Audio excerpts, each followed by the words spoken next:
Okay, mathematics chance എന്ന ചാപ്റ്ററാണ്. Chapter 3. Chapter 2 ആയ സർക്കിൾസിൻ്റെ ഒരു 16 വീഡിയോസ് അപ്ലോഡ് ചെയ്തിട്ടുണ്ട്. പ്ലേലിസ്റ്റിൻ്റെ പേര് SSLC മാത്സ് കേരള സിലബസ് എന്ന് പറയുന്ന പ്ലേലിസ്റ്റിനകത്തത് അവൈലബിൾ ആണ്. നിങ്ങളൊന്നത് കണ്ടു നോക്കുക. ഇനി അടുത്ത ചാപ്റ്റർ എന്ന് പറയുന്നത് മാത്തമാറ്റിക്സ് ഓഫ് ചാൻസ് ആണ്. ചാൻസ് എന്ന് വെച്ചാൽ സാധ്യത എന്നാണ്. ഞാനിവിടെ 3 ബോക്സ് എടുത്തിട്ടുണ്ട്. 3 ബോക്സിലും ബീഡ്സുകൾ വെച്ചിട്ടുണ്ട്. ഒന്നാമത്തെ ബോക്സിൽ 10 ബ്ലാക്ക് ബീഡ്സും 2 വൈറ്റ് ബീഡ്സും ആണ് വെച്ചിട്ടുള്ളത്. രണ്ടാമത്തേൽ 10 വൈറ്റ് ബീഡ്സും 2 ബ്ലാക്ക് ബീഡ്സും ആണ്. മൂന്നാമത്തേൽ 10 വൈറ്റ് ബീഡ്സും 10 ബ്ലാക്ക് ബീഡ്സും ആണ്. അപ്പോൾ എന്നിട്ട് ഒരാളടുത്ത് പറയുകയാണ് ഒന്നാമത്തെ ബോക്സിൽ നിന്ന് എന്താണ് ബീഡ്സ് എടുക്കാൻ പറയുകയാണ്. അയാൾക്ക് ഏത് കിട്ടാനാണ് സാധ്യത കൂടുതൽ? ബ്ലാക്ക് ബീഡ്സ് കിട്ടാനാണ് സാധ്യത കൂടുതൽ, അല്ലെങ്കിൽ ചാൻസ് കൂടുതൽ. ഇനി രണ്ടാമത്തെ ബോക്സിൽ നിന്ന് ബീഡ്സ് എടുക്കാൻ പറയുകയാണ്. അയാൾ ബീഡ്സ് എടുക്കുമ്പോൾ ഏത് ബീഡ്സ് കിട്ടാനാണ് സാധ്യത കൂടുതൽ? വൈറ്റ് ബീഡ്സ് കിട്ടാനാണ് സാധ്യത കൂടുതൽ. അപ്പോൾ മൂന്നാമത്തെ ബോക്സിൽ 10 വൈറ്റ് ബീഡ്സും 10 ബ്ലാക്ക് ബീഡ്സും വെച്ചിട്ടുണ്ട്. അപ്പോൾ ഇത് എന്താണ്? അയാളോട് പറയുകയാണ് എന്താണ്? ഇതിലൊന്ന് ബീഡ്സ് എടുക്കാൻ പറഞ്ഞാൽ വൈറ്റ് ബീഡ്സ് കിട്ടാനും ബ്ലാക്ക് ബീഡ്സ് കിട്ടാനുമുള്ള സാധ്യത ഈക്വലാണ്.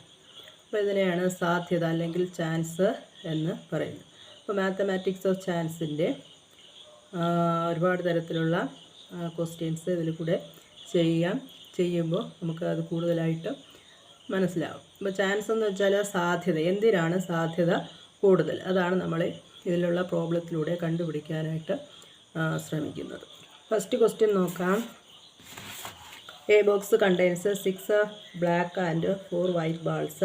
If a ball is taken from it, what is the probability of it being black and the possibility of being white? അതായത് ഒരു ബോക്സിനകത്ത് 6 ബ്ലാക്ക് ബാൾസും 4 വൈറ്റ് ബാൾസും വെച്ചിട്ടുണ്ട്. എങ്കിൽ ഇതിലൊന്ന് ബോൾ എടുക്കുകയാണെങ്കിൽ ബ്ലാക്ക് ബോൾ കിട്ടാനുള്ള സാധ്യത അല്ലെങ്കിൽ പ്രോബബിലിറ്റി എത്രമാത്രം ഉണ്ട്, അതുപോലെ വൈറ്റ് ബോൾ കിട്ടാനുള്ള സാധ്യത അല്ലെങ്കിൽ പ്രോബബിലിറ്റി എത്രമാത്രം ഉണ്ട് എന്നാണ് നോക്കുന്നത്. നോക്കൂ, ടോട്ടൽ ബാൾസ് ആദ്യം ടോട്ടൽ എത്രയുണ്ടെന്ന് കണ്ടുപിടിക്കും. Total balls in a box is equal to 6 + 4 10 ആണ്. പ്രോബബിലിറ്റി ഓഫ്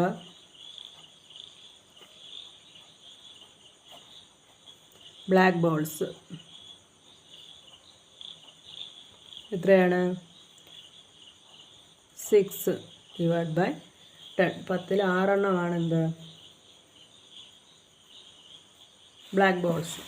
അപ്പോൾ ബ്ലാക്ക് ബോൾസ് കിട്ടാനുള്ള സാധ്യത എന്ന് പറയുന്നത് 6 ആണ്. 6 ബ്ലാക്ക് ബോൾസ് കിട്ടാനുള്ള സാധ്യതയുണ്ട്. അതാണ് 10ൽ 6. ഇനി നമുക്ക് വെട്ടിച്ചെയ്യാം. പിന്നെ നമുക്കറിയാം ഫ്രാക്ഷൻ എപ്പോഴും അതിൻ്റെ ലീസ്റ്റ് ഫോമിലേക്ക് ആക്കി മാറ്റണം. 2 കൊണ്ട് വെട്ടുമ്പോൾ 3/5 കിട്ടും. പോസിബിലിറ്റി ഓഫ് വൈറ്റ് ബാൾസ് എങ്ങനെയാണ്? 4/10. 2 കൊണ്ട് ചെയ്യാൽ 2/5. ഇപ്പോൾ ബ്ലാക്ക് ബോൾസിൻ്റെ പ്രോബബിലിറ്റി 3/5, വൈറ്റ് ബോൾസിൻ്റെ പ്രോബബിലിറ്റി 2/5. രണ്ടാമത്തെ ക്വസ്റ്റ്യൻ ആണ്. there are 3 red balls and 7 green balls in A bag. ഒരു ബാഗിൽ 3 റെഡ് ബാൾസും 7 ഗ്രീൻ ബാൾസും ഉണ്ട്. And then 8 red balls and 7 green balls in another. വേറൊരു ബാഗിൽ 8 റെഡ് ബാൾസും 7 ഗ്രീൻ ബാൾസും വച്ചിട്ടുണ്ട്. എങ്കിൽ what is the probability of getting red ball in the first bag? First ബാഗിൽ നിന്ന് റെഡ് ബാൾ, ചുവന്ന ബാൾ കിട്ടാനുള്ള പ്രോബബിലിറ്റി സാധ്യത എത്രത്തോളമുണ്ട്? From the second bag. എന്നാൽ റെഡ് ബാൾ കിട്ടാനുള്ള സാധ്യത സെക്കൻഡ് ബാഗിൽ എത്രത്തോളമുണ്ട്? അടുത്ത് if all the balls are put in a single bag. എല്ലാ ബോളും കൂടി ഒരു ബാഗിലേക്ക് ഇട്ടു എങ്കിൽ what is the probability of getting a red ball from it?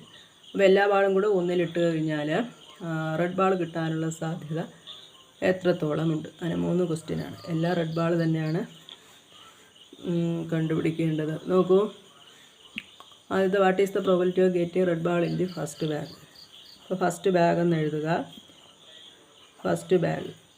First ബാഗിലെ total balls എന്ന് പറയുമ്പോൾ 3 റെഡ് അല്ലേ, 3 റെഡും 7 ഗ്രീനും എത്രയാണ്? 10 ബാൾസാണ് ആണല്ലോ. പ്രോബിലിറ്റി ഓഫ് റെഡ് ബാൾ എന്ന് പറയുന്നത് 3/10 ആണ്. സെക്കൻഡ് ബാഗിൽ 8 റെഡ് ബാൾസും 7 ഗ്രീൻ ബാൾസും അപ്പോൾ 15 ബാൾസ് ഉണ്ട്. അപ്പോൾ പ്രോബിലിറ്റി ഓഫ് റെഡ് ബാൾസ് എങ്ങനെയാണ്? 15 ആണ്. തേർഡ് ബാഗ് എന്ന് പറഞ്ഞാൽ 2 ബാഗിലുള്ളതും കൂടി മൂന്നാമത്തെ ബാഗിലേക്ക് ഇട്ടു. അപ്പോൾ റെഡ് എന്ന് പറയുന്നത് 3 + 8 റെഡ് ബാൾസും 7 + 7 green balls. 3 + 8 11 + 14 25 balls. Okay, 25 balls ഉണ്ട്. അപ്പോൾ ഇതിൽ probability of getting red balls ആണ് 11/25. നമുക്ക് മൂന്നാമത്തെ question. One is asked to say a 2-digit number. What is the probability of it being perfect square? അതായത് ഒരാളോട് ചോദിക്കുന്നത് എന്താണ്? 2-digit നമ്പർ പറയാൻ പറയുന്നു. എന്നിട്ട് അതിൻ്റെ പെർഫെക്റ്റ് സ്ക്വയറിൻ്റെ പ്രോബിലിറ്റി എത്ര? അപ്പോൾ പെർഫെക്റ്റ് സ്ക്വയർ എന്താണെന്ന് അറിയാത്തവർക്ക് പറഞ്ഞു തരാം. പെർഫെക്റ്റ് സ്ക്വയർ എന്ന് പറയുന്നത് നമ്മുടെ നാച്ചുറൽ നമ്പേഴ്സിൻ്റെ സ്ക്വയറാണ് എന്ത്?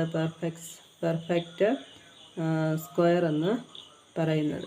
അപ്പോൾ 1 square, 2 square, 3 square, 4 square, 5 square, 6 square, 7 square, 8 square, 9 square. 1ൻ്റെ സ്ക്വയർ 1, 2ൻ്റെ 4, 3ൻ്റെ 9, 4ൻ്റെത് 16, 5ൻ്റെത് 25, 6 36, 49, 64, 81.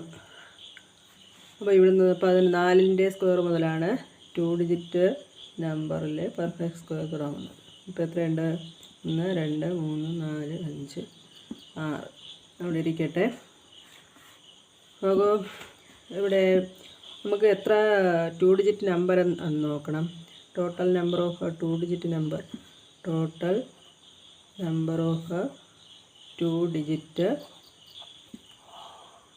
നമ്പർ എന്ന് പറയുന്നത് 10 മുതൽ 99 വരെ, അതായത് 90 എണ്ണം ഉണ്ട്.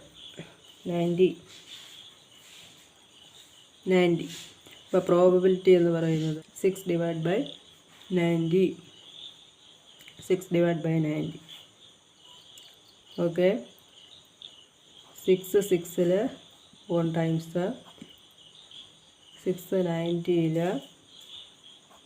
15 ടൈംസ് 1/50.